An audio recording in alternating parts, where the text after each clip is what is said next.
Simanim and the Alter Rebbe Shulchan Aruch to go through. So I was going to go through all that. So do you think I have to review all the Mechabers also, or would I be just good enough going through the Alter Rebbe for the exam? In most cases, the Alter Rebbe brings down the opinion of the Mechaber. Okay. So usually one covers the other, usually. So I'm going to tell her about it anyway. That's what we focused on. Okay, so Amirah LeNochri is forbidden on Shabbos by Torah level or rabbinic level. You know what Amirah LeNochri means, young man? Telling a guy to do work for us is forbidden on Shabbos. By Torah law or by rabbinic law? Torah. Anything you don't allow to do, the guy doesn't allow to do. But is it in the Torah or is it from the Chachamim? I mean, if we say Chachamim, but if I light the switch the light, Rabbi, so it's a Torah, right? That's a law. Yeah, I'm talking about if you tell a guy to switch the light. If I tell the switch, it's like I'm not switching it, so it should be Torah, Rabbi. Really? I think so. I don't know. No. The Torah doesn't say don't tell a guy. The Torah just says don't do it. Why is it not forbidden as a shliach? Why? The Rambam is asking a question. Why should it not be forbidden? He's a shliach. He's my messenger. He's my agent. Why is it not forbidden by Torah law? Because the Torah did not say to tell the guy. But if he's your shliach, it's like you did it. Yeah. I'm repeating your question. Uh-huh. Isn't there an issue that we don't want to be telling the guy to do stuff because then people will think that it's okay to tell him to do that? I was reviewing the whole thing with the Kabbalan. Even if he would, I think, work on your house, you know, even though he's a Kabbalan, that people would get the idea that they can do that. Okay, so let's just take a step back before we get into the details of Kabbalan and whatnot. So the short answer is that by Torah law, ein shlichus la'akom. A goy cannot be a shaliach. There are rules about a shaliach. Who can be a shaliach? And a shaliach has to be a ben bris, has to be a member of the covenant. Like forget Rabbi Shaliach. Exactly. Has to be a person of ben das, person with intellect, and so on. Not everybody can be a shaliach. So by Torah law, a goy cannot be a shaliach. However, by rabbinic law, they said it's forbidden. They do consider him a shaliach by rabbinic law. And the reason for that is, shelo yehi Shabbos kal be'enei habriyas. So Shabbos should not be treated lightly by people. And people just treat Shabbos like every other day because you could basically do everything as long as you have a guy doing it for you. So therefore, the Chachamim said that it's forbidden. Okay, that's the short of it. In terms of a Kabbalan, malachas are for Jewish people, right?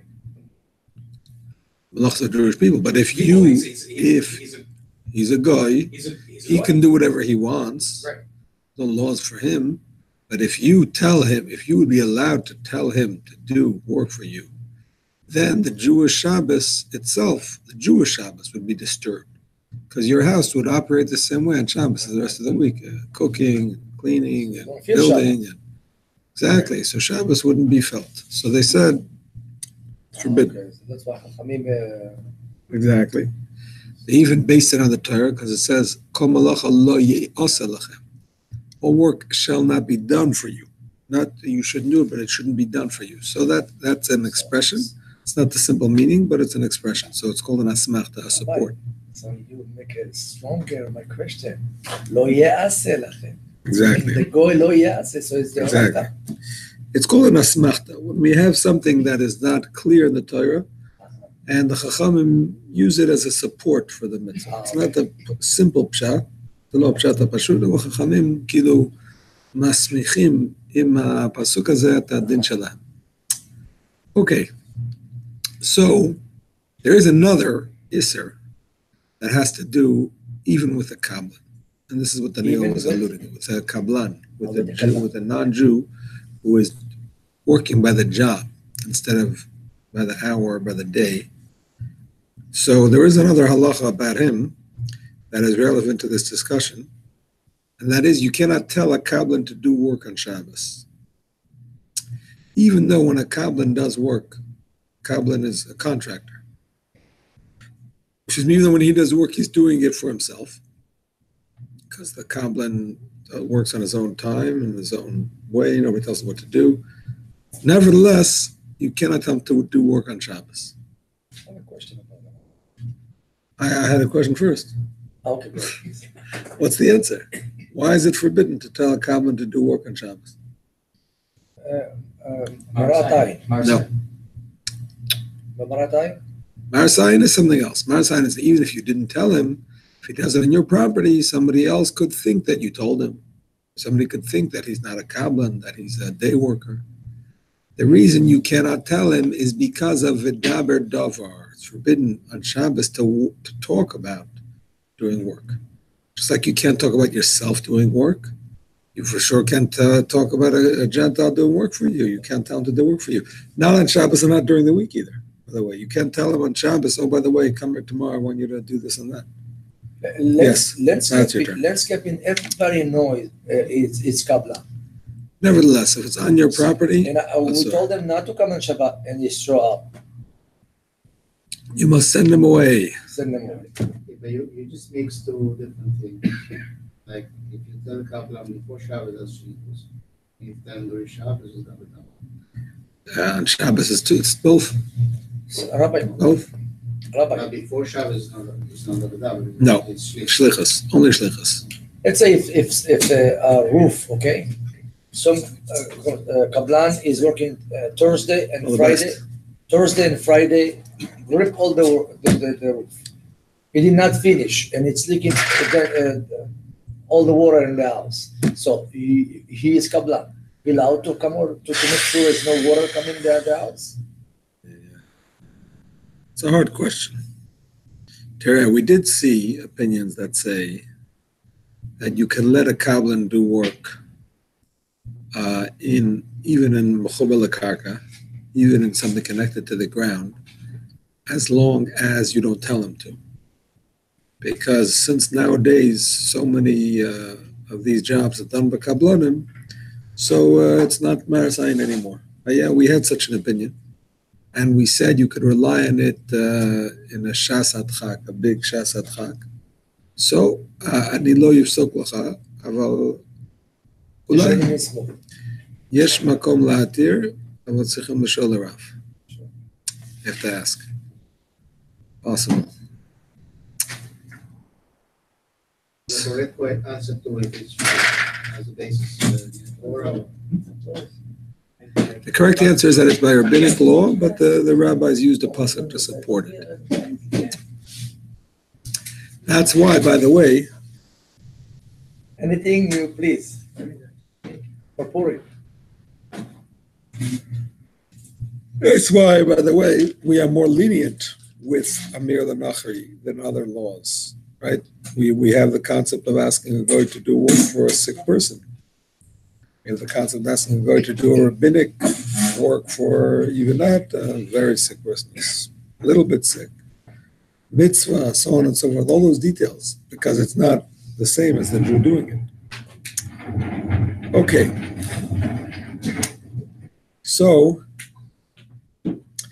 in general, we have to, before we get into more details, actually I should put in another thing here.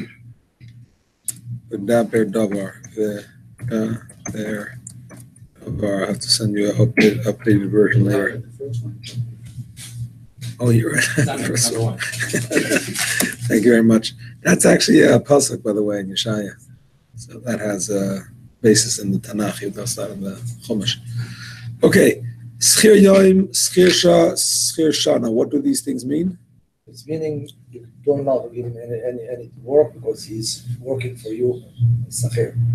Exactly. A person who's hired by the day or by the hour or by the year. Year is more complicated, but if you talk about the day or the hour, that is an issue for him to do work for you on Shabbos because he is your worker. He's getting paid to work. So any work he does for you on that time is considered like you're working on it. As opposed to a kablan, which is, how did we define a kablan again? A contractor, exactly. So the kablan does things on his own time. He doesn't get paid by the hour or by the day. He gets paid by the job. He finishes the job, he gets paid. Okay, so let's go a little bit more into the concept of kablan. We're discussing Amirah LeNochri. We're doing a general review. Was the email sent? Yeah, sure. Yeah. Do you mind sending me that in PDF? I'm just sending this out. No, maybe. Kablan? You have two people? I guess because the new schedule, everyone's able to daven. It's so late. Even Mincha is 7:10. So, who else was I not sure about? Moshe said maybe he would I did come. not pray. No. You pray? Shmuel Leib is coming, and Moshe said he might bring somebody else also. So, Shia, I think he prayed. Elchanan is coming. Regular. I think he prayed. Did you pray? 6. No. So we got Chamisha. Believe me, that's all it is. 8. If Moshe comes and he brings one, we'll be good. What about Elchanan? I'm counting him. Because we Oh, no, what's his name said he would come? Well, Leib said he would come. So that's not 7. Elchanan is 8. You will let Sarah is 9. Still need 2 more. He loves to come, the guy. You get all the time. Oh, this. Las Vegas. Then he can't come. All right.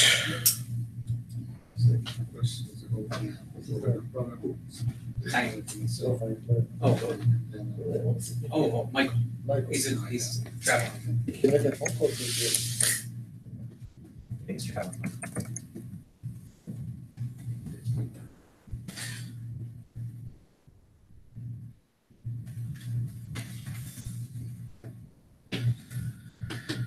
Okay.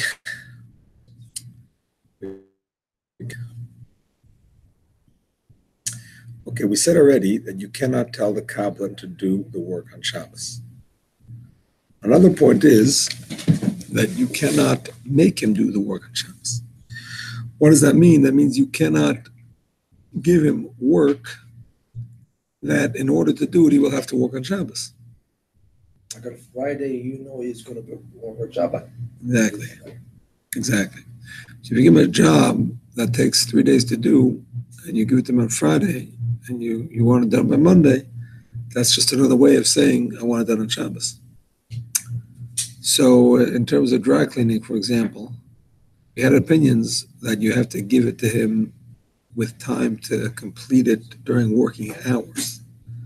So he's going to be closed on Sunday, obviously. It's closed at night, obviously. So if you give it to him on Friday at the end of the day, you say you want to pick it up on Monday at the beginning of the day, that's still a problem because you're not giving him time during his working hours except for Shabbos. So those were make only, yeah? I imagine there are. So, make over. Yeah, I saw it in the Dirshu, so it's a chiddush to me. I didn't know it until then, but I'm not surprised if others argue. Okay, now another thing with the kablan is that you have to agree on the price before Shabbos. The reason for that is that when somebody does work and he is expecting to be paid, but he doesn't yet know how much is going to be paid, that's called loy katzatz in Hebrew. Loy katzatz means there's no fixed amount. And that's considered more like he's trying to please you because he knows that your payment is dependent on his work. So he does it more to please you, less considered like it's his own independent job because he doesn't know what he's getting yet. And therefore it's more strict. How is it more strict?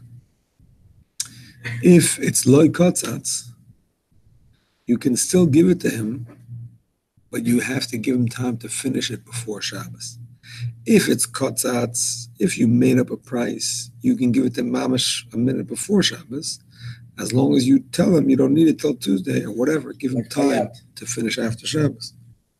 But if it's like kotzatz, you must give it to him with time to complete before Shabbos. The Hayat is lowering that. Chayat is an example of a Kabbalah, yes.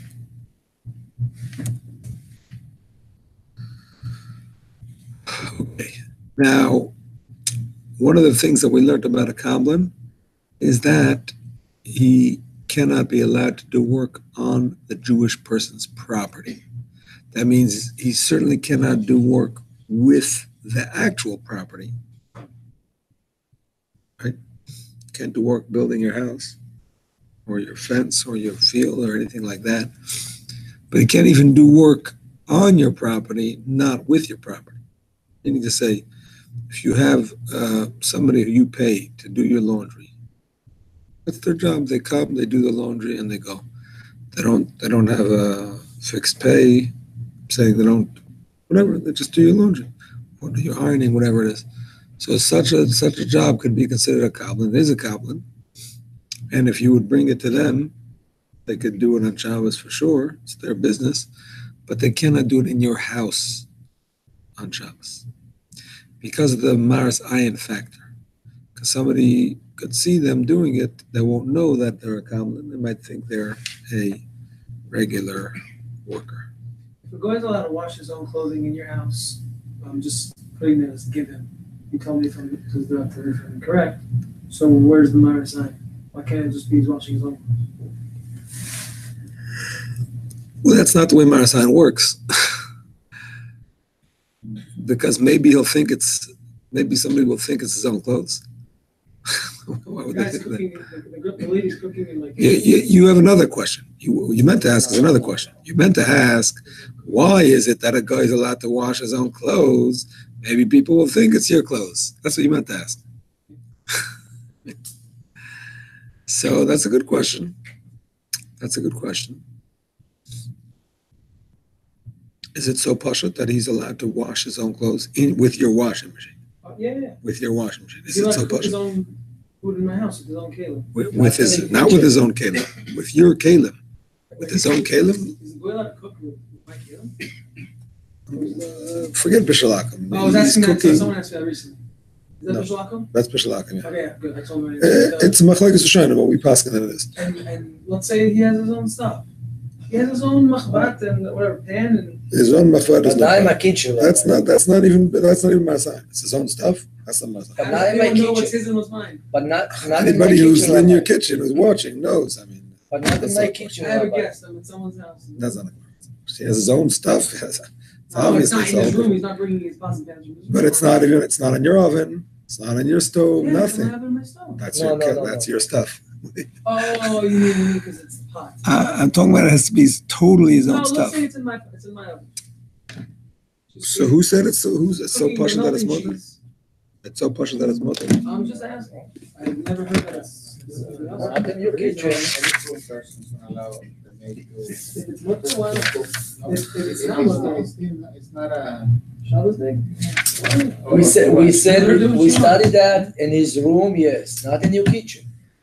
We studied that. Yes. Confusing No, for the kids. man. I know that. She's not kosher or not. In his room, he allowed to do whatever he wants. Yeah. About the laundry room, I don't know. But in the laundry room or the. About the laundry, I'm not sure, but I know for cooking, he must be in his room. It's a malach. What's the Yeah. What would be the- He studied in his room. what would be the difference?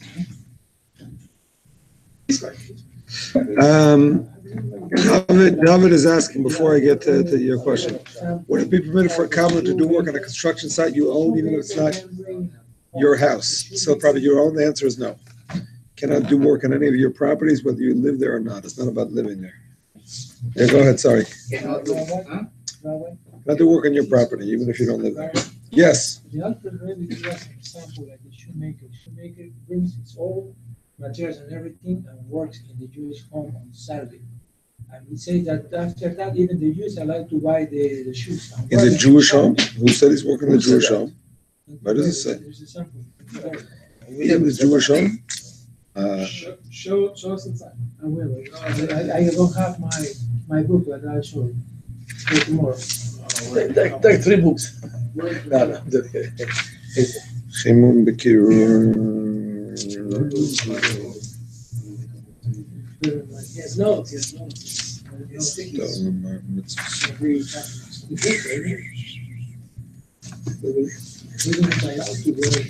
We have our own ultimate right here. Yeah. No, thank you. Oh,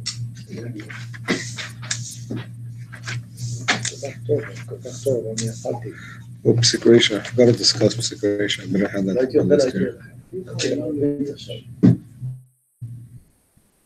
What's the opposite of alter in Yiddish? Younger. Younger. That sounds like yeah. מה יותר בריא רבי, הצלת הזה או הצלת הזה? מה יותר בריא, הצלת הזה או הצלת הזה?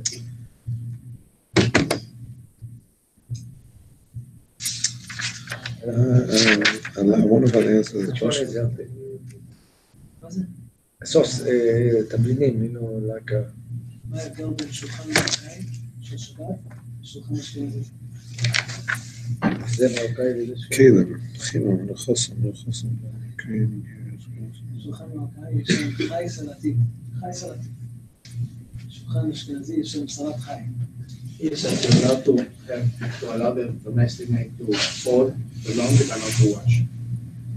Your own laundry. That's your laundry. I've definitely seen it. I've definitely seen this discussion about having a goy do work for themselves with your kalim. I have in my head that it's usher because he needs permission to use your kalim, so it looks like he's working for you. That's what I have in my head. But I can't say that I have it clear. זה חבל שזה... Where would I find it? The goy cannot do work? I have that in my head, yeah. Yeah, I'm pretty sure I remember us covering that, actually, also. Where was it? Do you remember? I don't remember where it was, but I think I remember that we did talk about it.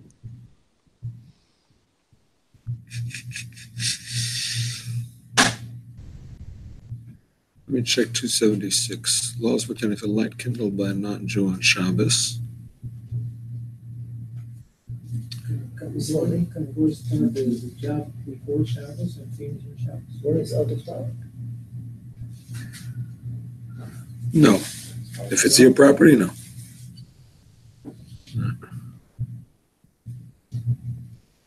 I have a record, but it's in a safer that can bring. Yeah, what does it say? That you're allowed, but Tell me. What does it say? make her then you're allowed, but it's not they don't want to do it. I don't have the Hebrew, so I'm not gonna. It's an alacha bro I had. It's a two chelik safer alacha bro in the middle of I asked my friend to send it to me. See, here it is. אבל המנהר העצם של אנוכי נצלנו was בקשסים דס אסבי. עכשיו אנוכי נס בחפצים של נוכרי. You're off to stop him if he's using his own kalim, but there he's talking about when he's working for you, so that's not really a proof.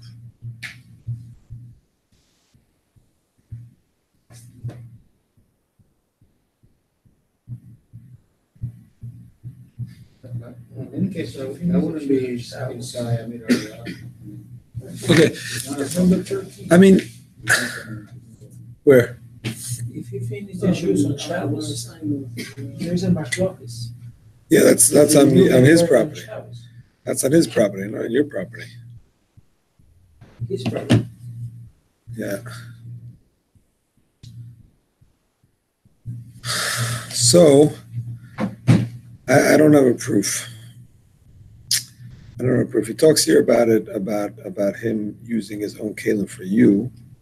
Then you don't have to be moicha. In But your for own house? yeah. But in his His own kalim? kalim for you, do something for you on his own initiative. In his own house? No, in your house. He's allowed to do something for me in my house? Yeah, on his own initiative. Yeah. On his initiative, like he sees No. something going on. Yeah. Something he's doing malach in my house? I mean, the point is I'm not paying him. Yeah. You're not paying him. He did it on his own, and it's with his own kalim. Doesn't need your permission. Is there any like hinting that I can do to that? Let's say I say my pipe is broken. I really wish someone would, I really wish it wasn't. I have a whole leak in my house. Am I allowed to initiate this this beautiful mission? I don't think it's talking about things like the karka itself. It's talking about if he comes in and he non-karka, he does something for you, helps you with something. I don't think it's talking about the karka itself, because that's clearly mamish, your thing helping your actual house. I don't think the kids are. Anyway, it's still not a proof. Even if it would be mutter, it doesn't mean that it's not marasayin when it's your stuff. You understand? Your stuff is your stuff. So the fact that it's mutter when it's not your stuff, okay, that's not your stuff. That's not as much of a marasayin. So.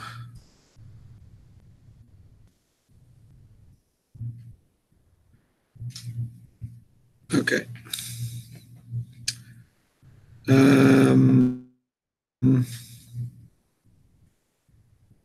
Sorry? You know lacha brura mitzvah?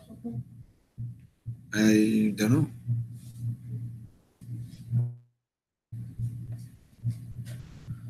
Check.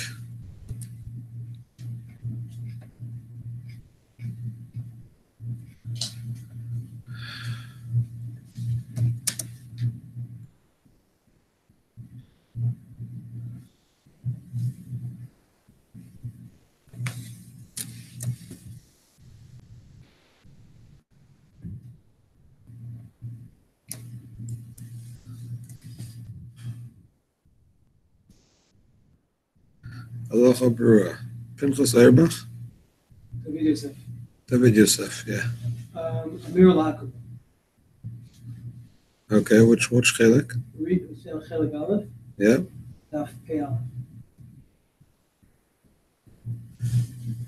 What's the question? Same question. What's it? Repeat it, please. What bracha do you say about this? What's bracha? Is that on the X? Are you allowed to let a Jew, a goy, do work in your house? Jew? Goy. A goy let the Jew to do work. Goy is noch last mal Yuri, ma goy is noch last mal Yuri, goy schon teufel ma habes last mal kes, wir sind mit nicht last mal noch, so was wir rein. Das ist nur wie ich mich last sagen, mach gefeit so shall Yehudi. The first opinion he says is mutter, when sagt noch was biyadai. Yesh mach mim shel yasa goy malach b'chafetz so shall Yehudi. We just bring in ataz, we should go to Mordechai, should be the simple shesh lo min mishalmish also. That's by the Taz is Machmir. That's how the Chassan Lofim Kiss Shalach goes Mordechai Maimoni also Paskin. Oh, by the Rabbah because of the Taz.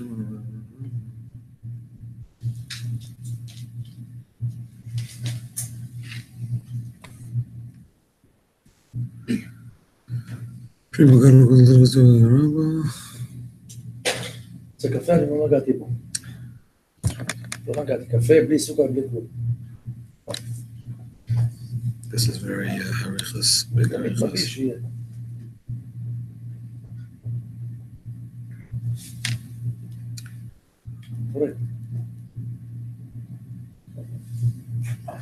סליחה?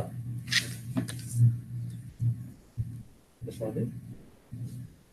לא, עושה משהו. עשינו משהו.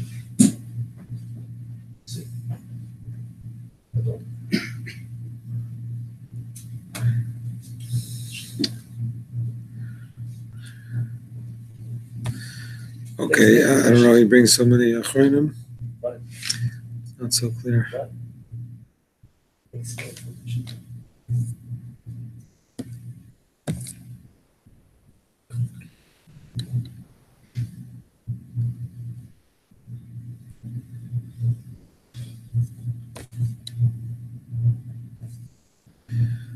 My head is swimming. Too many opinions. Can we go to the end of the note?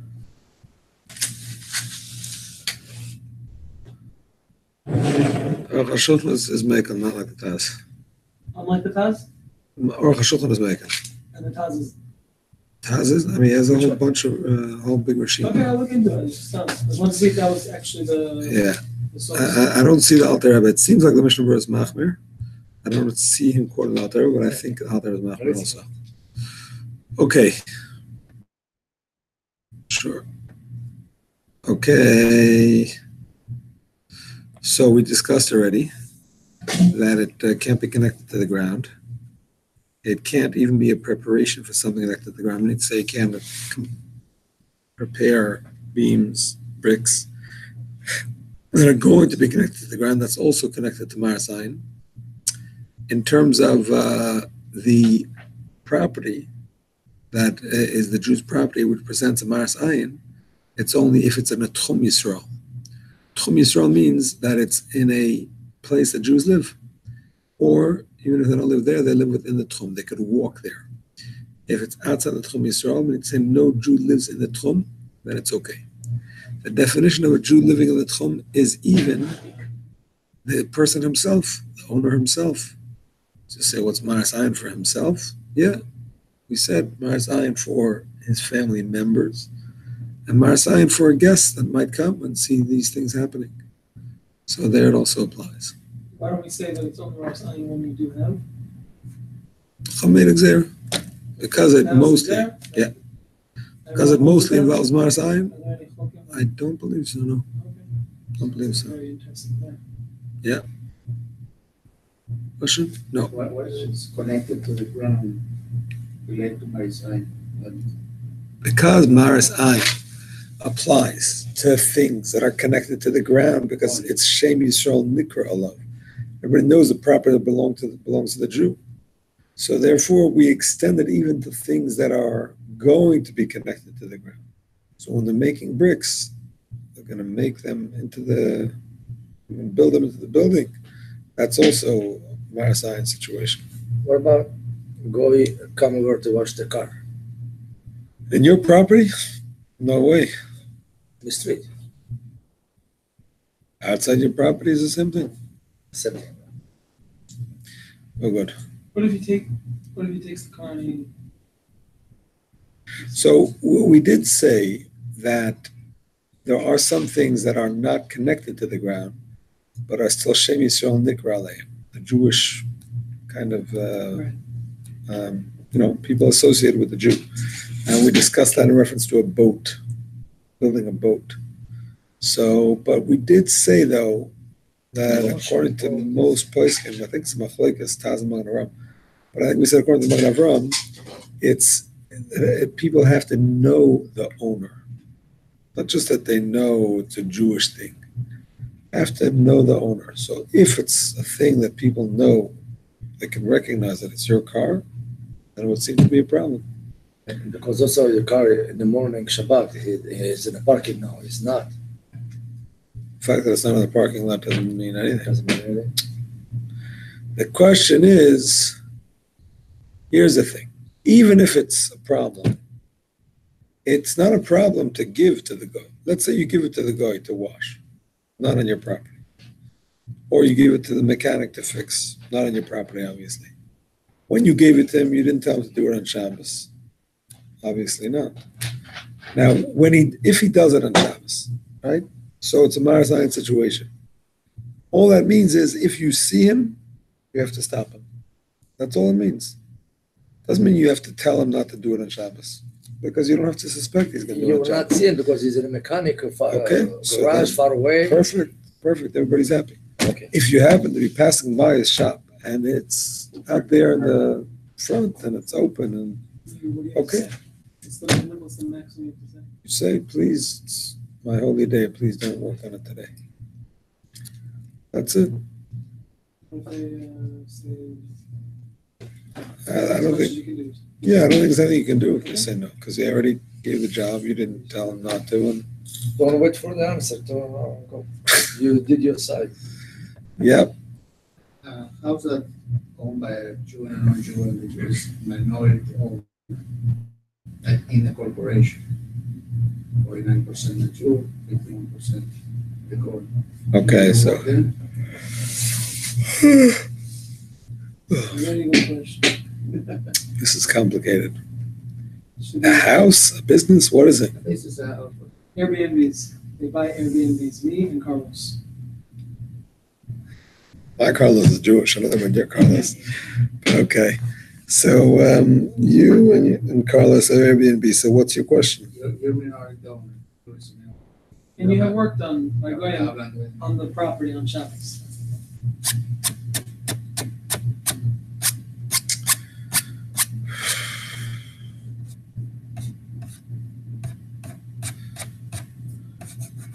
I assume if you're a majority owner, that's no. I don't see it making a difference. You don't think it makes a difference?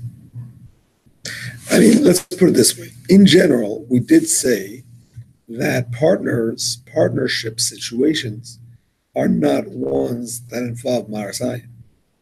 Meaning to say, if it's a partnership and the partner himself does work, why do you have to come onto the partner hiring somebody else?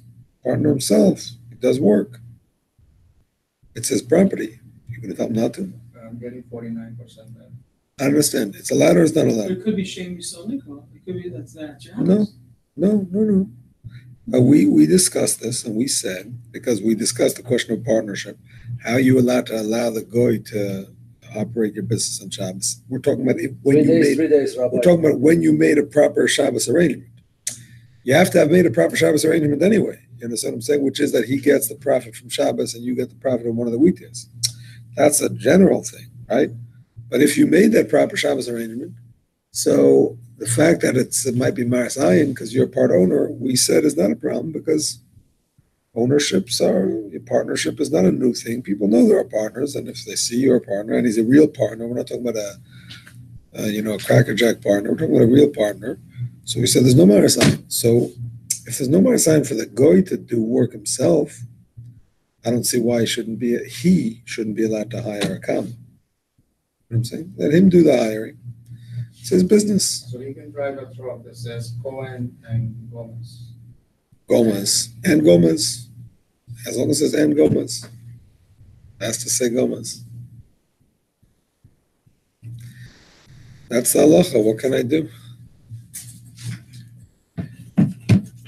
Okay.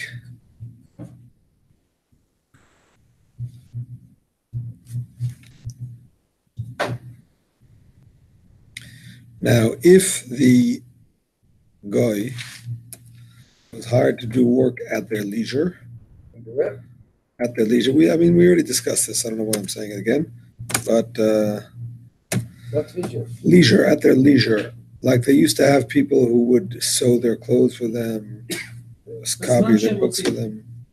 Leisure. So that they can do as long as it's not on their property, and it's their own choice when they want to do it. So this is actually, here's why I wrote it actually, I'm remembering now. Because it is nafka mina if you hire people to do work for you off your premises. You want somebody to make software for you. Nafka mina is a practical application. Literally means what comes out from this. What comes out from this. So what comes out from this is that if you want to hire somebody to do work off your premises, for example, data entry, you know what I'm saying? You have papers. You need it all filed, into the computer system. Or for that matter, software, making software, whatever it is. So all those things, you are allowed to have somebody do it off the premises. As long as you don't tell them to do it on Shabbos. They're doing it at their leisure. It's okay. It's okay. They're doing it at their leisure, but that's okay.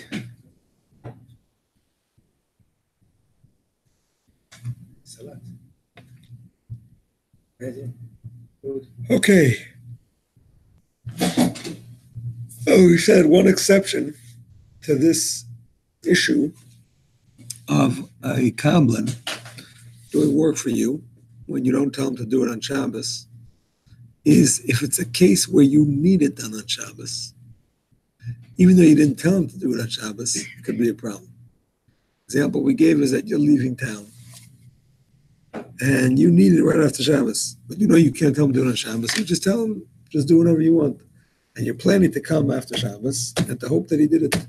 Some say that that's a problem because you can only benefit from it when he does it on Shabbos. So it's like you told him to do it. Even though you didn't tell him, but it's considered like you did, since you're only benefiting from it in that way.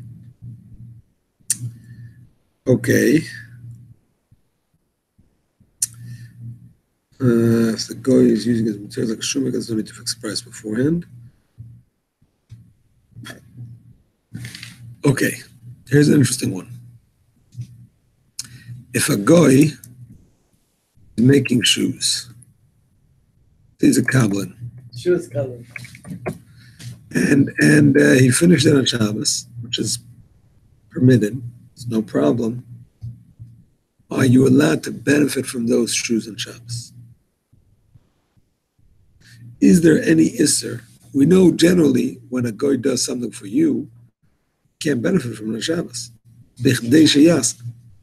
Very strict halacha, stricter than when a Jew does malacha for himself or for another Jew. I mean, for another Jew. For himself, it's also forever. But stricter when a Jew does malacha for another Jew, which is only forbidden until after Shabbos. Here it's forbidden b'chdei sheyasa, the amount of time it would take him to do, because we're afraid if you would be allowed to benefit, you might ask him to do it again. So over here, he did it for you, but he also kind of did it for himself, because he was a Kabbalah. So a Kabbalah is working for himself. So what's halacha? I think if I'm not mistaken, you're allowed to benefit. I'm not sure. I'm not sure. What's the question? Are you allowed to benefit on Shabbos from work done by a Kabbalah in a permissible way? The shoemaker took your measurements before Shabbos, and you said whenever it's ready is fine. No rush. You didn't ask him. You gave him time to do it before. You give it under before, after, whatever. And you didn't tell him to be ready for Shabbos. Sorry? They're bringing it on You Shabbos? should be able to. They bring it on Shabbos. Sorry, he's benefiting also. So why not? Being brought on Shabbos, that was the question? Let's say. Again, he didn't, bringing it on Shabbos sounds problematic, doesn't it? Carrying. It says an Erev. Seen them doing, specifically. Even if they bring you, dry clean. Dry clean, even if they bring it to you. No, dry cleaning is a problem, because if there's no Erev. If there's no Erev, you're benefiting from the carrying. But let's say there's an Erev.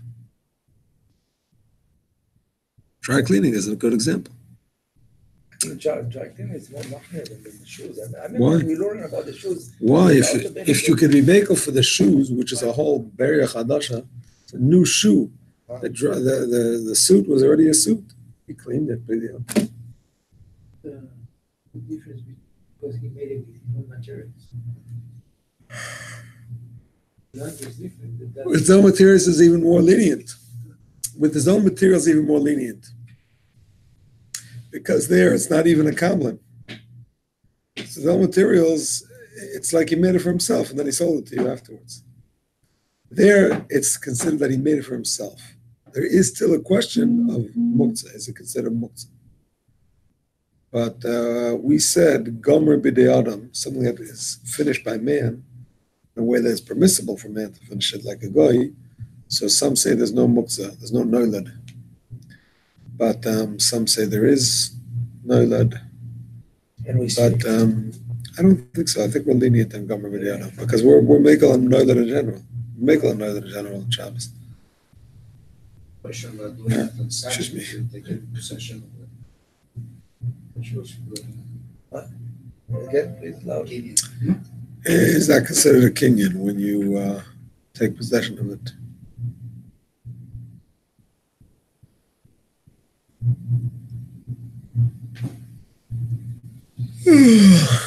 It's not a noticeable act of a kinyan. Let's put it that way. Not a noticeable act of a kinyan. You are allowed to do kinyanim on Shabbos if it's not a noticeable way. You know what I'm saying? You're allowed to buy food on Shabbos, right? You just can't do it in a noticeable way. You could just say, I'll take this. I'll take this now. We'll talk after Shabbos. So you are a conduit. You are doing a kinyan. It does become yours, but because it's not noticeable, it's not us. What's the halacha here, my friends? What's the halacha?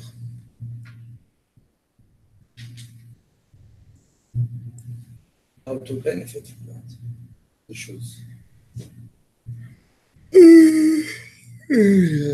So simple. That's it. Allowed. No, it's not so simple, but please follow the condition.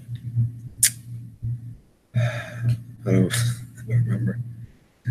Tell you the truth, I don't remember. I remember something about it. That's why I said I'm not mistaken. It's about to benefit from that. The Jew knew that the shoes were going to be finished on Shabbos. No. At any time, it could be finished at any time. He couldn't finish before Shabbat. Right. But he's taking time and he bring it to Shabbat. I think that finished That's the Shabbos. question. I think so. Sorry.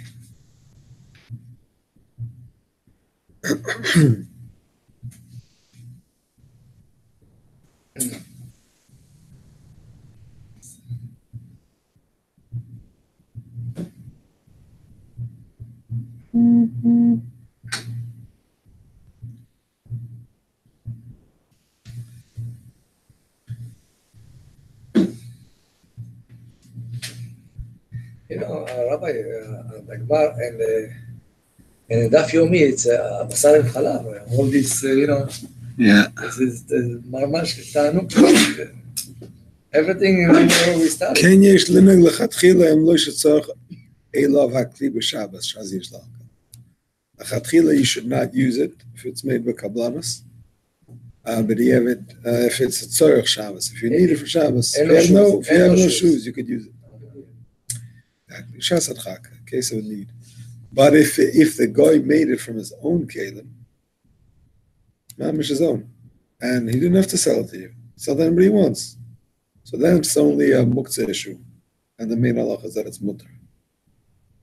Because it's gomer b'di'ara, because it was up to him to finish. It's not like a muktzah thing that a Jew couldn't finish. It belongs to a guy, he can finish whenever he wants.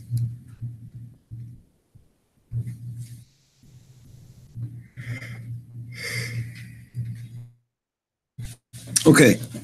What's the thing with the carrying? Why is it an issue with the going? If the guy brings you something on Shabbos without an Erev, so he's giving you that benefit of carrying it for you. Can't benefit from that. Can benefit from that malacha. So He after doesn't need Shabbos. an error. Yeah, but you can't benefit from the work that he did for you. After Shabbat, you know, Rabbi. After Shabbos, yeah. So people have, when there's no error, they have their cleaning lady push the baby. You're benefiting from getting your baby back, right? Or to shul or to a bar mitzvah.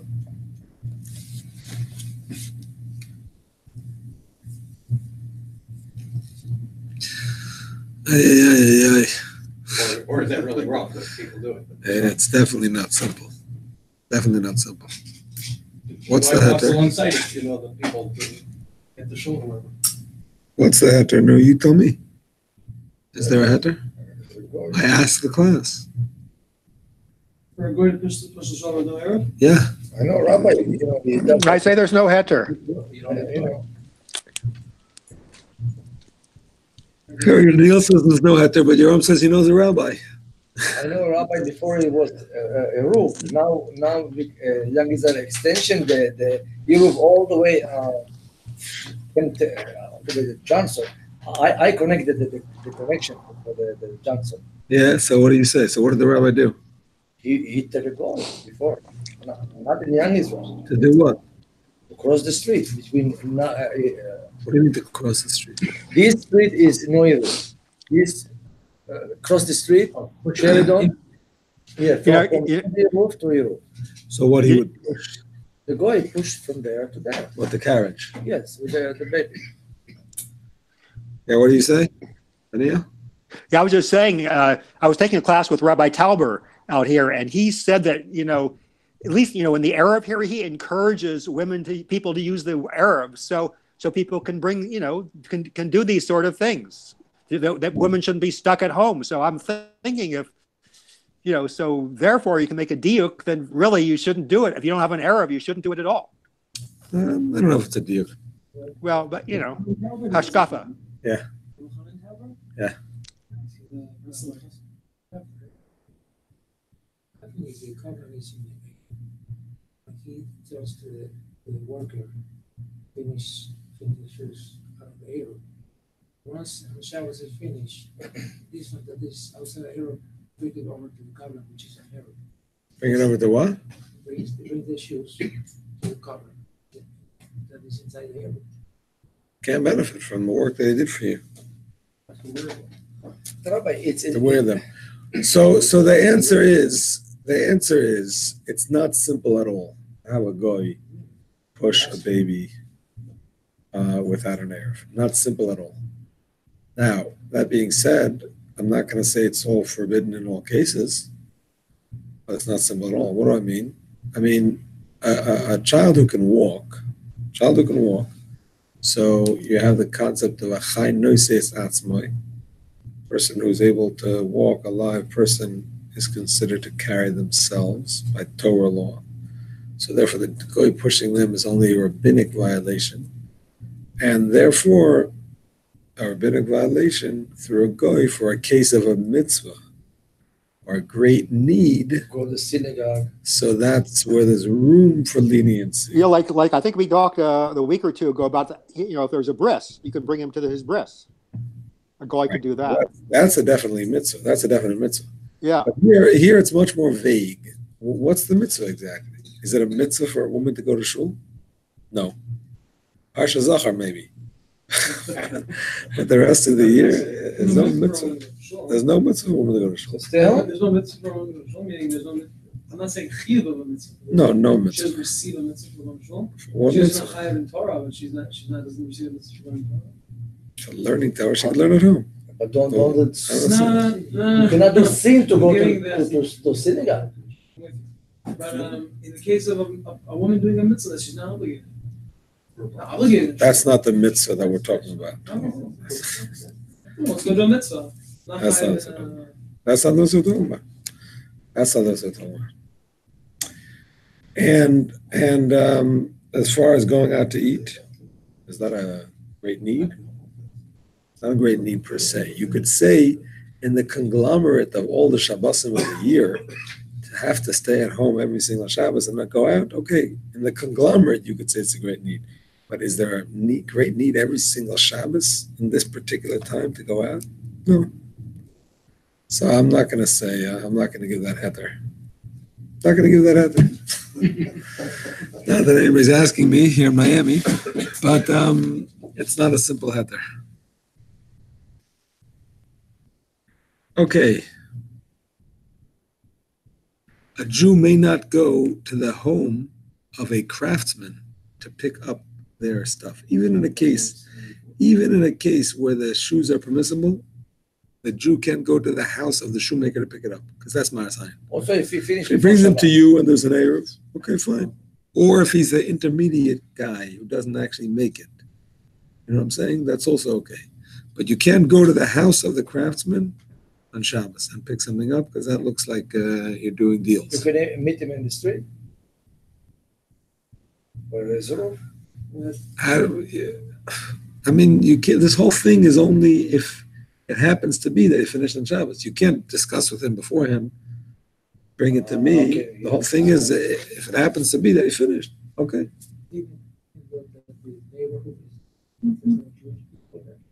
No, it makes a difference.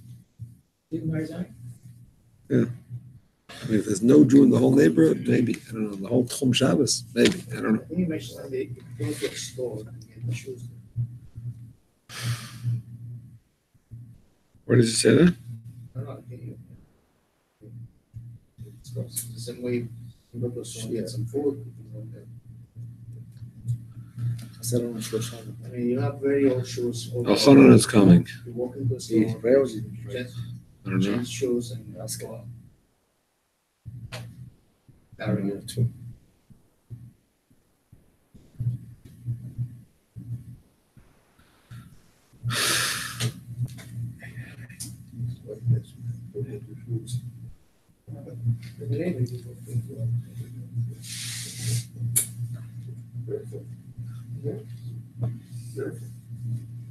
This is yours. Is it pharmacist to craftsman? Pharmacist. You know, like in Hollywood, you can go to Walgreens, I think, and pick up your baby's medicine Yeah. arranged. Wow. You know, if the doctor ordered it Friday or whatever, and it's, you know, kid has an earache, you walk over on Shabbos, they don't charge you. Nice. There is an Erev, but, you know, you're going into the store.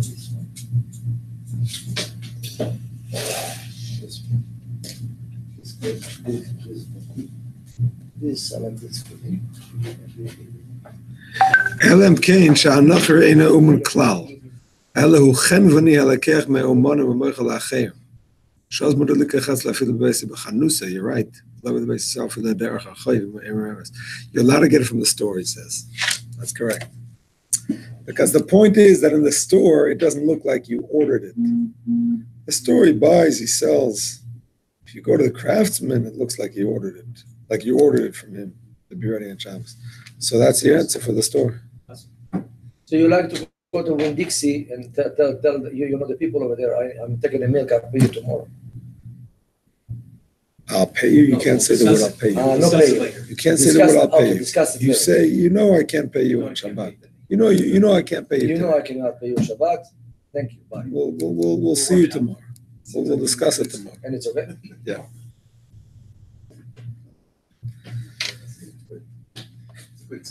It's also say try to Miami because first of all, to walking to work and how you want to walk of course, so you get to that, and other Jews are going to see you going out from Winn-Dixie, going out with the. But this Winn-Dixie, it's only Jewish buying from that.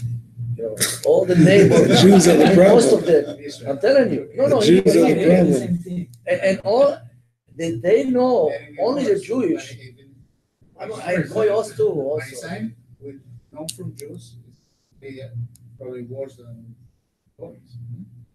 I mean, or it only applies to non-Jew, non from Jews.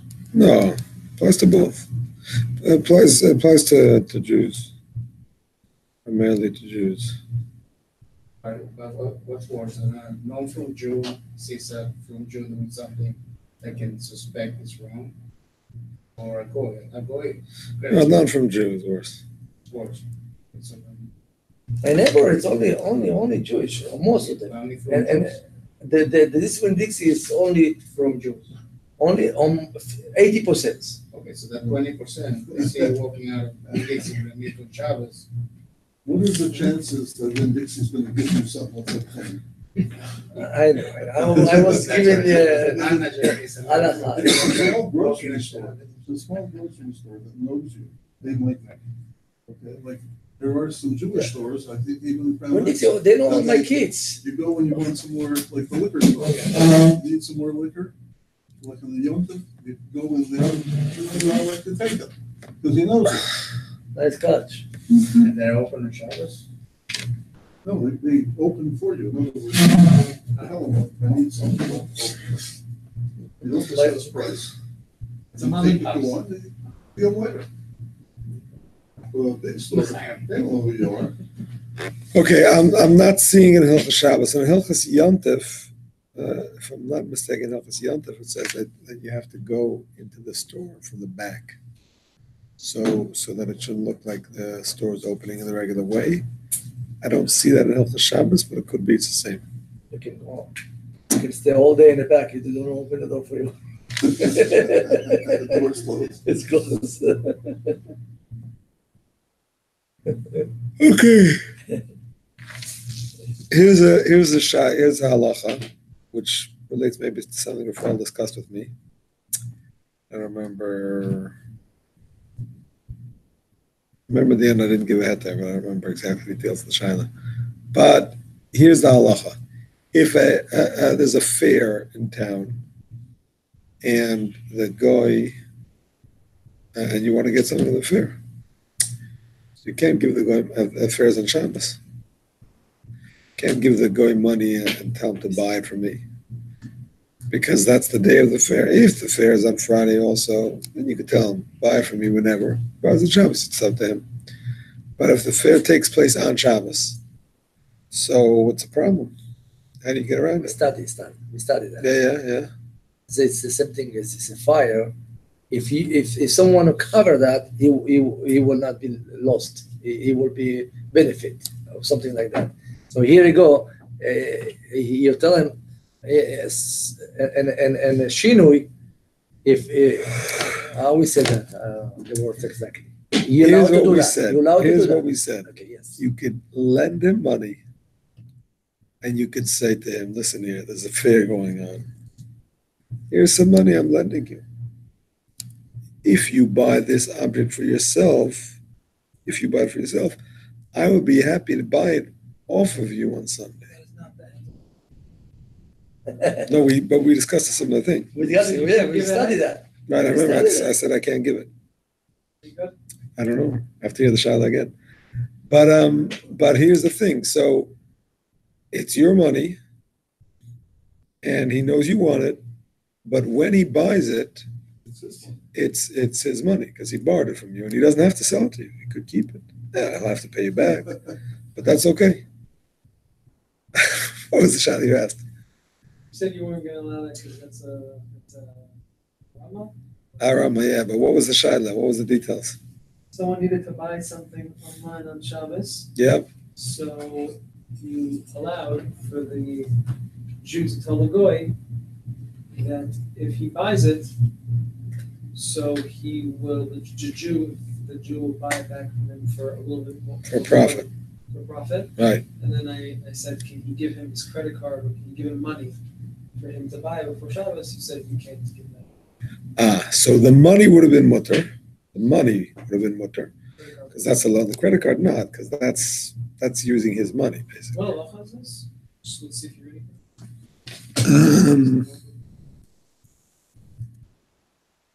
When you want to order something before Shabbos and they tell you they're going to deliver it on Shabbos, I'll discuss it in a moment.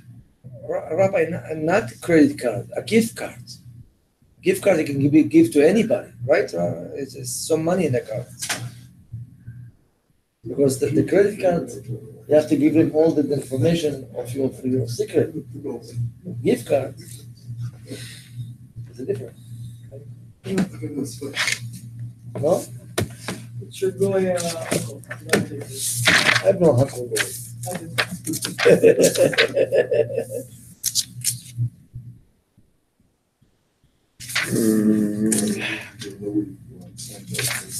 You know, we're family. Esav and Ishmael. I mean,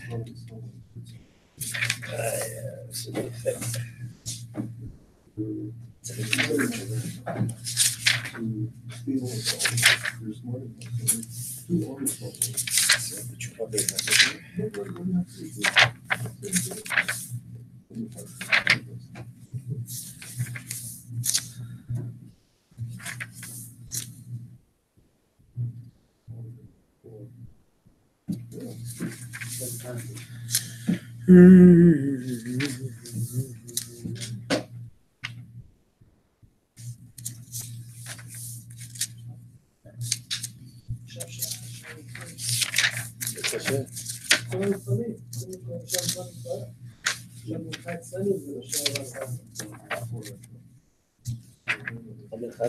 כמו שהיה פעם.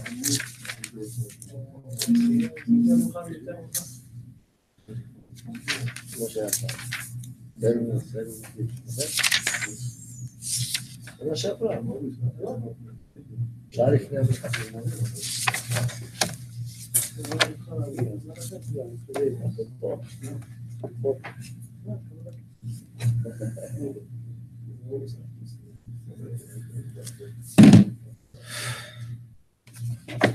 I'm not finding it at this moment. I thought it was Ishmael Ballad. I'm not finding it at this moment. If it's that clear, I'm surprised that.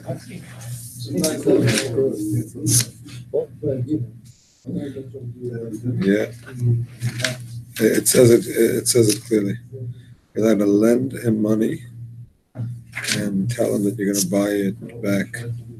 It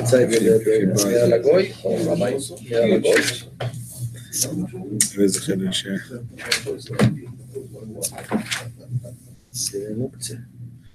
I have to find it, but I saw it today.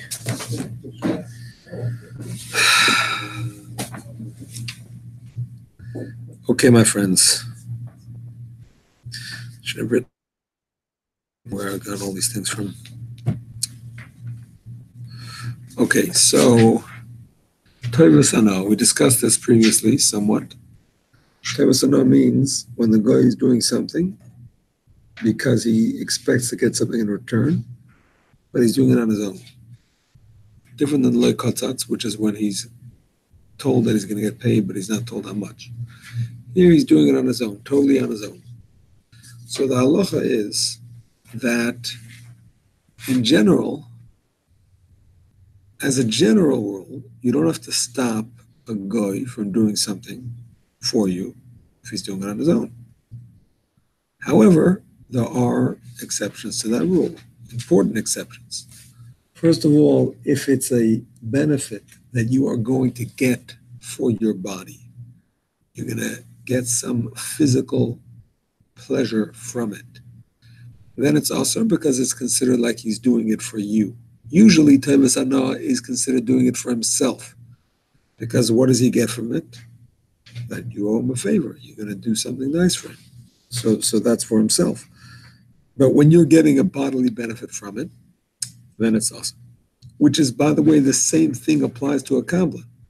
A kabbalah cannot do something for you on Shabbos that's going to give you a bodily benefit. You know what I'm saying? You cannot have a kabbalah that lights, turns on the lights for you. Even not in your house. You can't have a kabbalah that, walks in the street with you with a flashlight. You know what I'm saying? That turns on the light when you walk into a public place. Can't do that because the benefit to your body is immediate, and his benefit is one day, in the future when you'll pay, you'll do him a favor. It's much more distant. So that's considered like he's doing it for you. And the same thing applies if he cooks for you, obviously. Makes heat for you. Anything you benefit from immediately. So in all those cases, you would have to stop him if he's doing it. And even if he does it, you can't get benefit from it. Because if you could get benefit bodily from the stuff that a guy does for you, you might ask him to do. So the whole Tovas Ano thing is only going to be relevant in a case where there is no bodily benefit from it. So, for example, which section does this come from? Is this from 244? I think this is in 276. Oh, okay.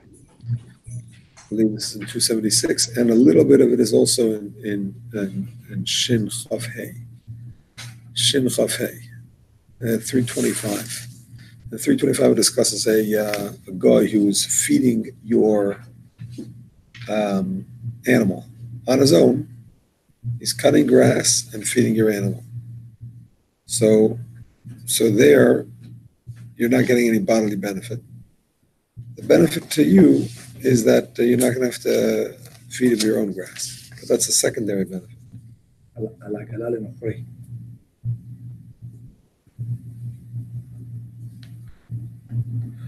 Tzarech mitzvah. She'ela ma ze mitzvah. Mitzvah זה פרשת זכר. only. אני יודע, מצווה רצינית, לא סתם. That's my על opinion. כן על פרשת זכור. Or he needs a bris. You name it. What about a guy that turns on the adjusts the AC in Shul? You know, you say it's hot in here. That's bodily. So there you need other heter. There you need other heter because it is bodily. He's also using kelim shel Yisrael. That's another thing, by the way. I forgot. I didn't say it yet. That the whole thing about having a goy do stuff for you, Tavis Hana, besides the fact that there's a problem if you're getting bodily benefit, there's also a problem, according to many poskim, if he's using your kelim, using your stuff. Because then, the fact that he's using your stuff and you're not stopping him means that he's kind of doing it for you. So, as opposed to the case that's discussed there where he's giving grass to your animal. Grass is not yours, it's just cutting grass. Your animal is not giving you bodily benefit. You didn't ask him, so you don't have to stop him. But when he's doing something with your stuff, then it's more of a problem, according to many poskim. So most of the things are going to be bodily benefit. A lot of things are going to be bodily benefit. Electricity. A lot of things are going to be bodily benefit, and therefore it's not going to help you. However, there are some cases that might not be. So just to go back to your case of AC, the heter that we have to give for the AC, or I'm not going to say that we have to give, but the heter that is probably being used for the AC is the fact that it is a great need. Perhaps it's even if it's very hot, perhaps it's more than a great need, perhaps almost like an illness. People become too hot. But even if it's not very hot, but if it's uncomfortable, you might consider it a great need. So that would be the heter. And a great need, you could ask a goy to do a d'Rabbanan. You know what I'm saying? That would be the room for leniency.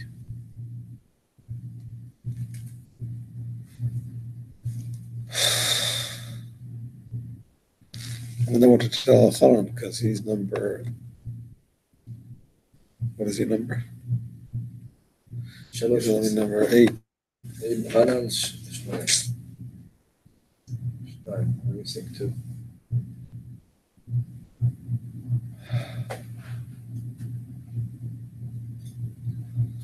Aisha is not responding.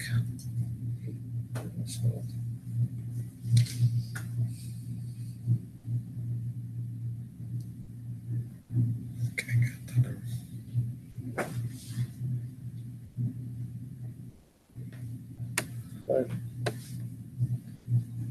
נס גדול היה פה. How many people do you need, Rav? Oh, I was just texting you. We need 2. With you, we only need 1. What? If you come, you only need 1. Okay, I'll be on my way. I'm to stop a few things. You have someone to bring with you? Well, I was just koshering this place. Now I'm alone here. You have to leave. So I'll try to see if I can have another person here because right now Knives Dairy here, by West Dixie. I'll start driving towards there right now, and I'll call one of my friends. Oh, Baruch Hashem, יישר כוח. I'll see. We'll see. We'll see. I mean, but I am on my way right now. Okay. Thank you very much. Anytime. רץ למצווה, נסיים. Okay. So an example that it is mutter is turning off lights. Turning off lights. Turning off light. Only for mitzvah. No. Turning off lights. Please, please, please. Turning off lights. בשינוי, right? No. Sorry? Stop. No, if you don't ask him to. I was asking, is this for an occasion? No, this is for somebody, I don't know. What? This is for you. It was organized. I don't know. This is for you. What do you say? Turning off light is indirect. Indirect benefit, exactly. And even though it's your kalim, there is a special thing about turning off that it's different than turning on because you don't usually need permission to turn off because you're using less energy than more. So that would be an example of toivas no, that's mutter. And this is also tying into something I wrote about later on the sheet, which is a permissible remez, a permissible hint. When something is allowed in a way of toivas ana, in a way that he's doing it for himself, So you're allowed to hint in a permissible way that if he does it for himself, it's okay. What does it mean, hint in a permissible way? In a permissible way is hint in a way that he'll understand on his own that it's something that you would want him to do, but not that you're hinting it to him. For example, we said, it's too dark in here, I can't fall asleep, I'm not going to turn the light off, all those sort of things, where he has to realize on his own what he's supposed to do. Yes. Is that cold? What is that hint called? Is that your question? Name for this Indian? Remez? I mean, that is a remez, but it's a permissible remez in a case where you're not benefiting from bodily and it's not kelim shel Yisrael, or it's kelim shel Yisrael, but it's turning off instead of on. Family is not okay. Yeah, that's okay. But air conditioning may have other heterim anyway. Let me see what he says about remez. Let me see how he words it. ואני אומר לו, תוכל לעזור לי לקרוא בספר? לא חושב. לא חושב. Turning on the light, we said you can't benefit. No, and because you would benefit, you have to even stop him from doing it. תשים לו מטפחת בעיניים. But if they increase the light, that will be allowed. According to those poskim, Additional. according to those poskim that say that you have to stop him when he's using your kalim, so you'd have to stop him from increasing the light also. Except that if he did it already, you would be allowed to benefit because it's not a noticeable benefit since there was already light. But the Alter Rebbe in Madur Basra rules leniently, and he's not concerned with the fact that it's your kalim. And therefore, you're right. It's only forbidden if it's the main light. It's an additional light which you're not benefiting from so much because you could already see. Then it's you wouldn't have to stop him. That's correct.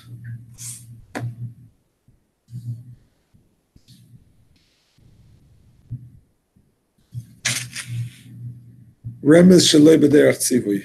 Shomea? That's the expression he uses for it here. Remez shaloi b'derech tzivui. Okay.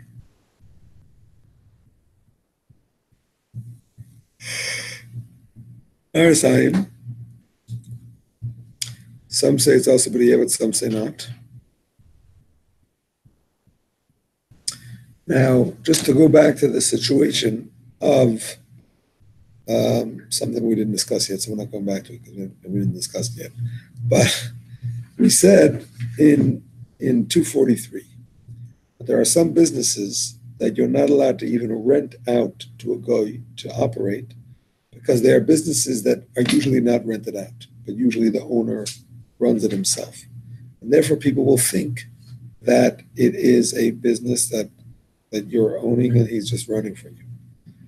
And even if it's not the case, even if he's renting it, it's considered maris ayin. But we also did say that if the matter has become public knowledge that he's renting it, so after a few years of him renting it during the week, so now everybody knows, so then you can do it already on Shabbos. Well, I think the word for the hint is maybe a clue or an illusion. I just checked a thesaurus here. For what? For the word hint, like in an indirect way, you're kind of giving him a clue. Okay. An illusion. Okay. Illusion, yeah, I hear you. What were you saying about crossing the river? The mechas. The mechas, is that what you mean? Yeah. There was something about that, which I didn't really discuss yet. What did I discuss? I don't know. I'll discuss that. Let me just finish about my sign, then we'll get back to that. Another thing is that if something has never belonged to a Jew and it is immediately given to the goy to work on, so then perhaps there is no Maras Ayin. Meaning to say, let's say it's a property that it's bought by the Jew and immediately given over to the non-Jewish contractor to work. So that there was never a time that was associated with the Jew. He never lived there, he never did anything there. Nowadays, I don't know if it applies because you have the MLS or whatever it's called, where people look it up and they see who bought it and who owns it. So I don't know if that whole concept applies. But in those days, you signed a contract, you put it in your back pocket. Nobody knew. So that was a possibility to be made. Okay, a tax concession by a bridge. Yes, thank you very much. Here we are. So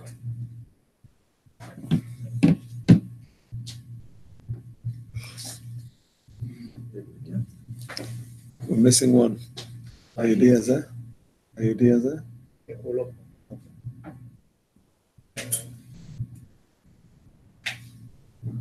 This is fine. Trying to reel it.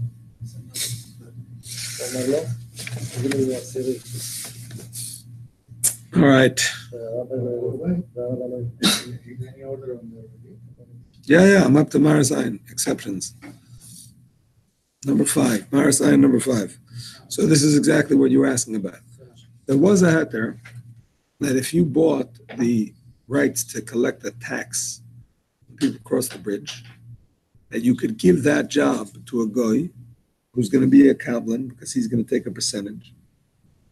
And the only thing is that this is a situation where you're telling him to do it on Shabbos.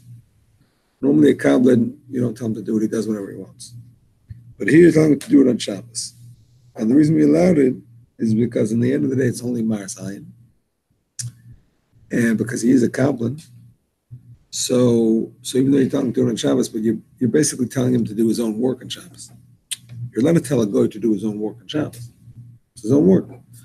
So the thing is that it's mutter because it's a great loss, we said. And if you don't let him do it, the Jew might do it himself. So Chachamim gave a heter in that case. It's a great loss because if you don't do it, if you close the bridge on Shabbos, you're not going to get a concession. Exactly. You can't close the bridge. The government doesn't let you close the bridge. So you have to keep the bridge open. And that money, it's not just a loss of a profit, we said, because you already paid for that tax. So that tax belongs to you. And if you let them go without the tax, it's basically your money that they're keeping. So that's considered a loss. Okay. Parking lot. People parks their car in Shabbos. He's kind of an employee. And so he will act as a cobbler. I mean, the employee could be a kablan. You could set it up to be a kablan, but I mean, obviously you're telling him to do it on Shabbos. That's not a loss. That's just a lack of a gain. So that's problematic. Yeah. But is it to park the car? Yeah, park. They park themselves. I have 1% battery.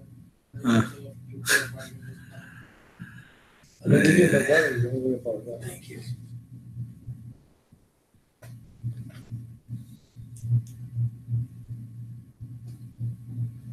There's a Chabad guy that lives right next to Al-Khanan.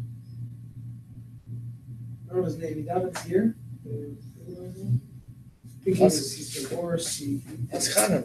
His wife lives immediately in the entrance aisle next on the left. Maybe I know him by face. Can you check with Hanan if he Nice has? guy, respectable guy. Might even be a rabbi. Karski? I don't know his name. A little white, like mostly dark hair, but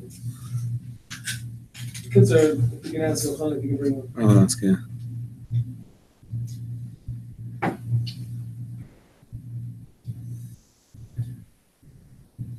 There's also there's one coming once a week to pray. They look like a teacher. He's a rabbi. Rabbi Simson. He's a rabbi, right? Leave it right here. Actually, hold on. I don't think he's here on Monday nights. I think just on Tuesday nights, no? Use it.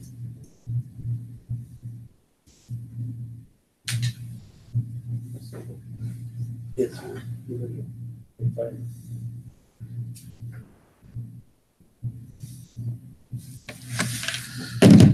Okay. Shilamanot.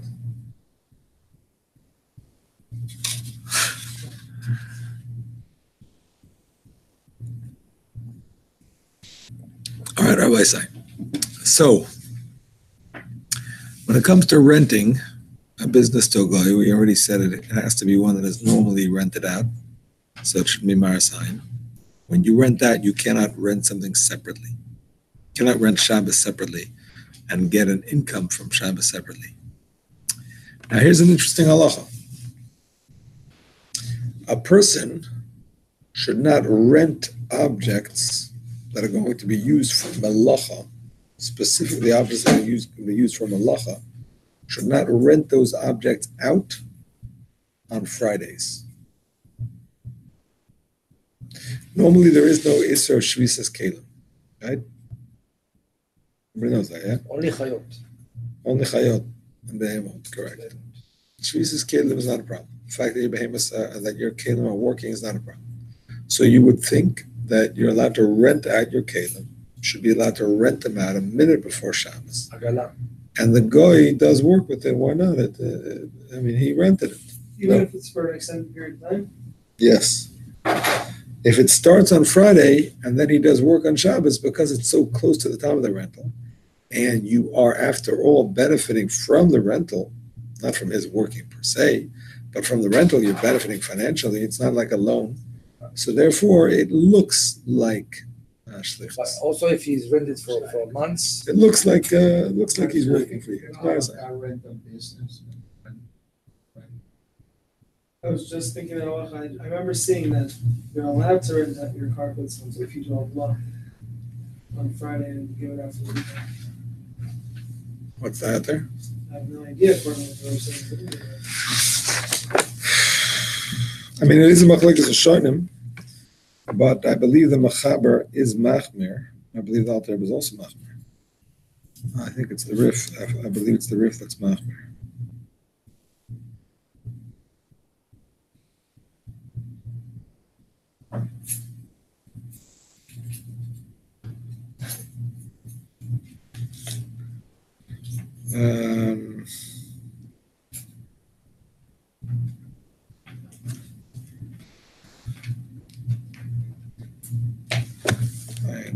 Let's see.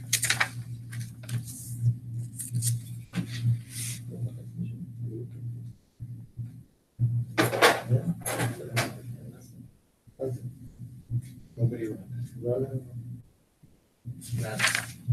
FS.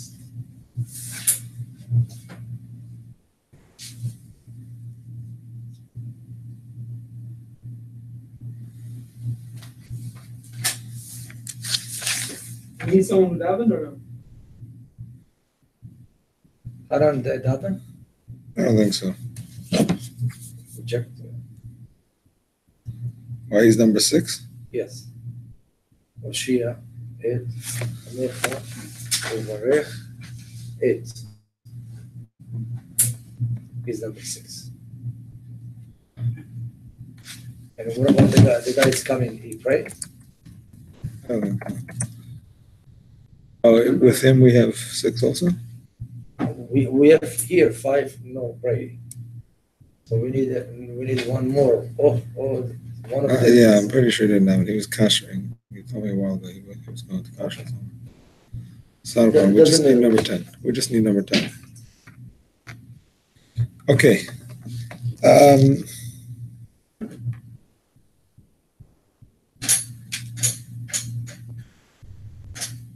Michael.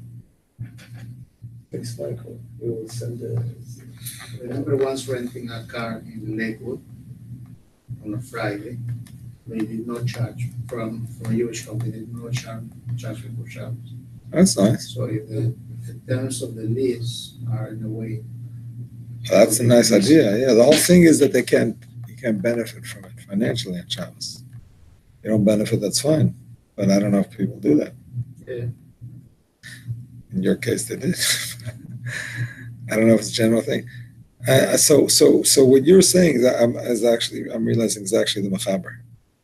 The Machaber passes like the Rif and the Rambam who don't hold of this Allah.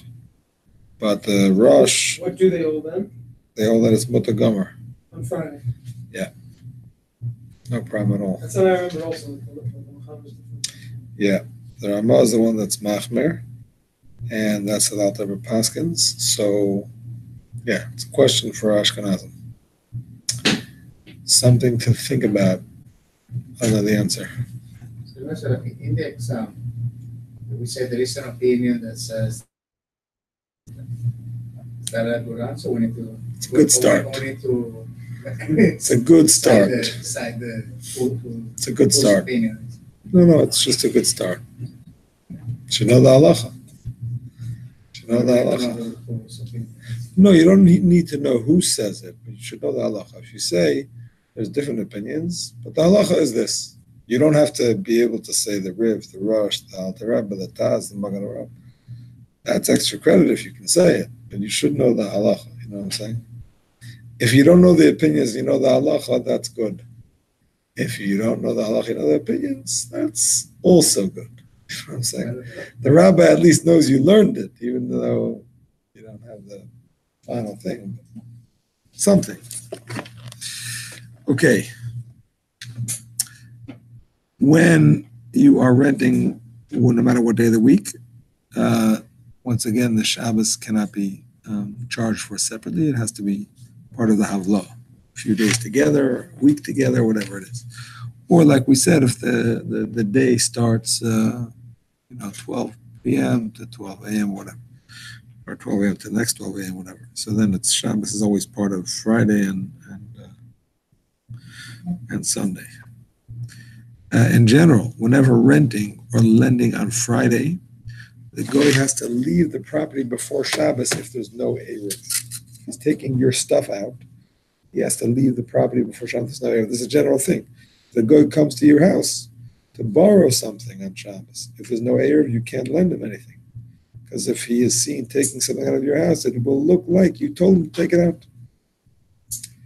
So that's a general thing. If a goy wants to come to your house for lunch, it's not forbidden to feed. Goy on Shabbos Yantif, who says a problem to invite.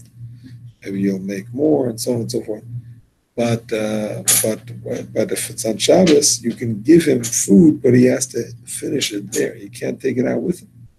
Then it will look like he's carrying on your behalf.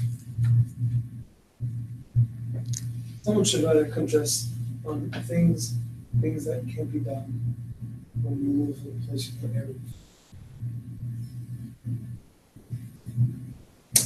There is a contrast. It's called Siman Shin Aleph. One of the longest. Shin Aleph? Yeah. One of the longest Simonim of the Shabbos. Did we learn that or no? We did not. We're here with an Erev, so there's not that much. And the Ram goes through all the. Like, that's a good example. If your neighbor comes over and asks you to borrow 3 chairs, you can't give it to them. That's actually on Shanaf. That's brought in Amirah LeNochri Simonim based on that.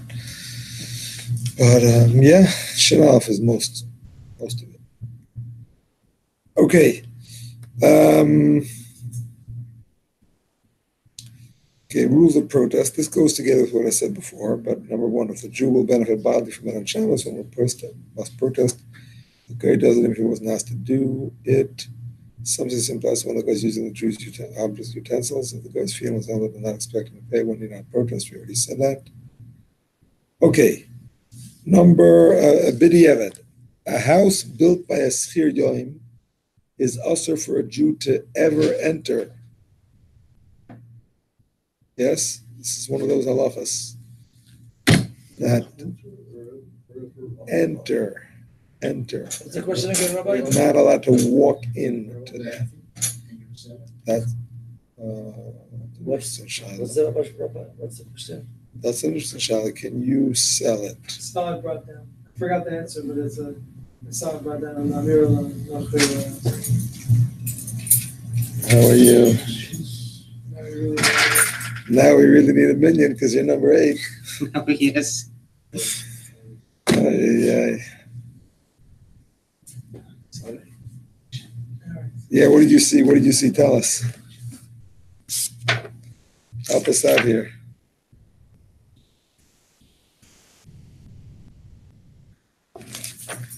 No, what did you see? I remember that it was brought down.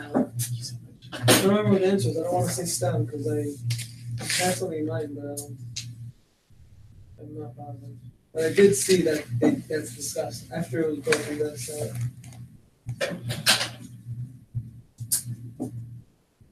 This is just Schir Yom, so this is very uncommon, right? Very uncommon, yes.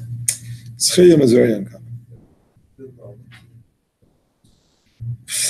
Any part of it was built? 6. Any part of the house was built Schir Yom? Oh, that's an interesting question. So let's say I get like what's it called, a mortar? Not a mortar, a martyr? Some guy who does cement. Yeah, mortar. Mortar, okay, good. And you get him to come do a job, you need the Schir Yom. No, that's paying for the job.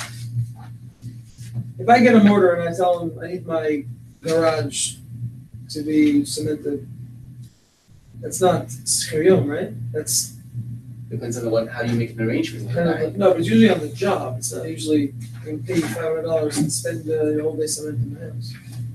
That's very rare. Mutter lamocher la'akam. Well, there. You let us sell to a guy. Interesting. You're not allowed to benefit from the house. You let us sell to a guy. You're allowed to benefit from the house. So what's the pshat? No, you're allowed to, it doesn't say you're not allowed to benefit. No, you can't, but you shouldn't live in it. You shouldn't walk in it. You should live in it. So what is it? It's like Yeah. a, Shouldn't support the it's like house an taxes. extra.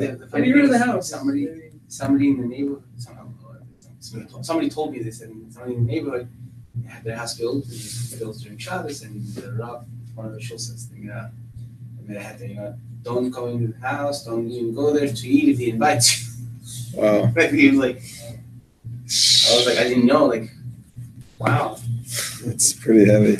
Right, but this house was not that built. What's the? Probably not. I mean, if it was in Kablanis, how would the Rav make such a, he would know, I don't know. No, maybe even it was Bakablanas, it was a pirza. It was a pirza. Even Bakablanas were not matter. You know what I'm saying? Well, So, again? Really? no, we're not matter to do it lechatchila. So I'm saying if it was done in publicly in flagrant violation of the halacha, then maybe the Rav went beyond the letter of the law and forbade it. It's discussed. It's discussed also. Does the Rav see it? About Kabbalas? Yeah. It is for the job. It is a machlekes. You're still number 9. Somebody. I even tried to call the Dorish Yeshua, but who's that? Oh yeah, Dorish.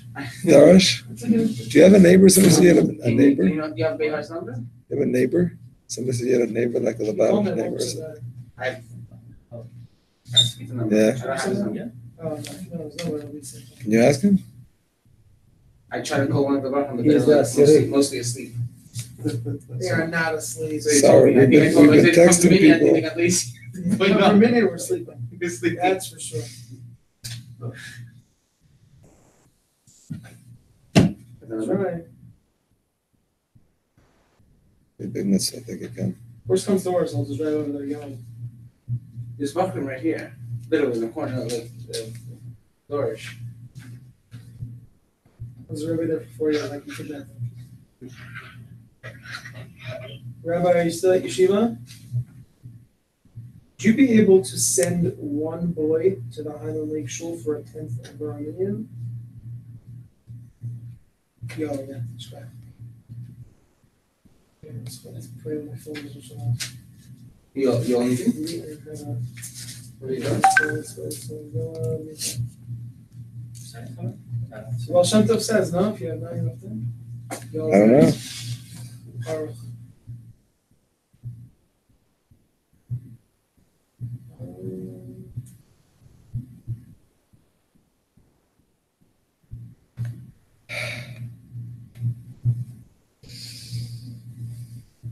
Anyone want a sandwich, anything? Yeah, sandwich. I'm gonna bring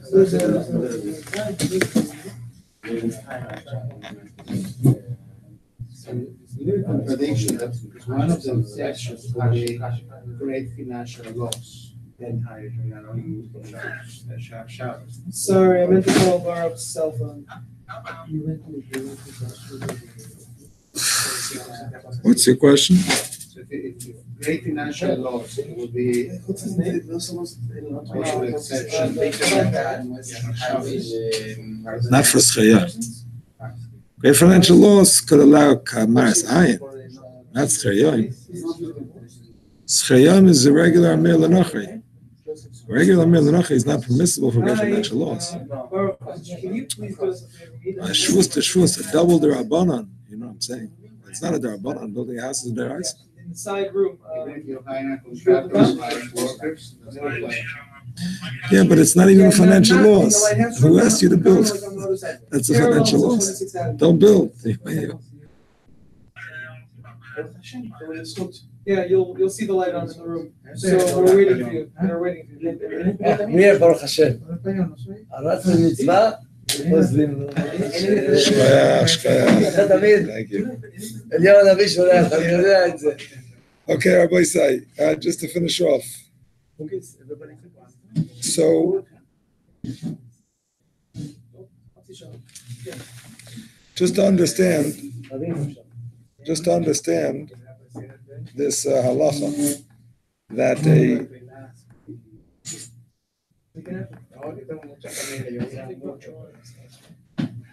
that a schir yaim, if a guy built a house and we have schir yaim, we said that it's also for the Jew to live in and for others even to go in. So, but you let us sell it. So, what's the pshat if you're benefiting from it in that way? What's the difference? You can sell it without profit. No, it doesn't mean that. We said we cannot sell it also, Rabbi. It doesn't say that. Where does it say There's a that? difference. We studied we cannot Doesn't say sell that. it. Not benefit. You can sell it, so you can sell it without benefit. It doesn't say that. Well, you're saying that. It doesn't say that. Both things are the same similar. It doesn't say that. It says you're not allowed to live in it. You're allowed to sell it. So what it seems to me is you have to realize this is an exception to the rule. The rule is person's over an Amirah LeNochri. He has to wait b'chtei sheyasa. So it took an extra however many days because he built it on Shabbos in the course of however many months. So an extra 7 days, 70 days, I don't know, whatever it is. And that's it. And then it should be mutter. Someone said that? No. I'm saying theoretically you should say that. But this is different because it's like it's a public desecration. The fact that it's connected to the ground, everybody knows about it. So it's like it's a chumrah. The whole thing of making it forbidden forever is a chumrah because of the fact that it's a public desecration. And therefore, it's enough that we make him sell it so that it's not associated with him anymore. It's not seen that he's living in the house that he built on Shabbos. Sell it to another Jew? No, to a goy. To a goy. And after the goy has it, you can't get sold to a Jew.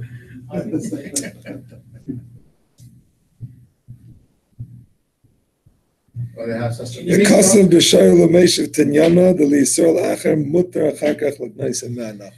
Yeah, Can you make a profit? he says a Jew can buy it from the guy. Make a profit from the book and you sell it for a little bit. That's fine, right? Yeah. Didn't say you weren't letting them. No, How is it to know who built the house 30 years earlier? that's what I'm saying. He says you're allowed to buy it from a guy who bought it from the Jew. If you're buying it from the Jew who himself built it, then it's a problem. But I don't know. Maybe Jew. But that's not a common question to ask a Jew when you go to buy his house. By the way, No. You work on built it Shabbat? Shabbos? No, but the chances that he built it with a schir yoim are very small. Because everybody builds with contractors nowadays. Contractor is a cobbler. The workers, the day workers, the construction guys with their hats, they're schir yoim. They get paid by the hour or by the day. But nobody usually pays them directly. Pay the contractor who pays them.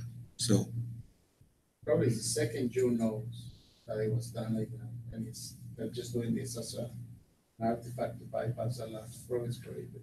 Oh, you mean if the second Jew buys it back from the guy, it's just a trick? I think they know that they're using the goy as a bridge. It's an artifact. It's like The contractor, you mean? the first Jew that did the last child. Oh, I see. Sends it to the goy, and then they sell it for a Jew because they can I see. sell it direct. Yeah. So if they're all in it, like Yeah. conspiracy, Yeah, it's probably prohibited. it's probably prohibited, yes. Indeed, It's not like selling a home.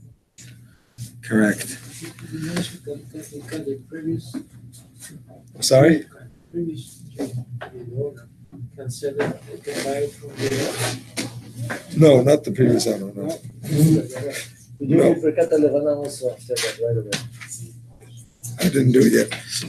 In a Shas Adchak, we said that situation of need, you can allow a goy to work b'kablanas if it's a type of work that is generally known that it's done b'kablanas. That means like this sort of thing, building a house, which is generally done b'kablanas. So, well, put it this way: there are opinions that allow it, and therefore there's room to be lenient in a Shas Adchak. Thank you very much. Okay, we'll discuss it more tomorrow night.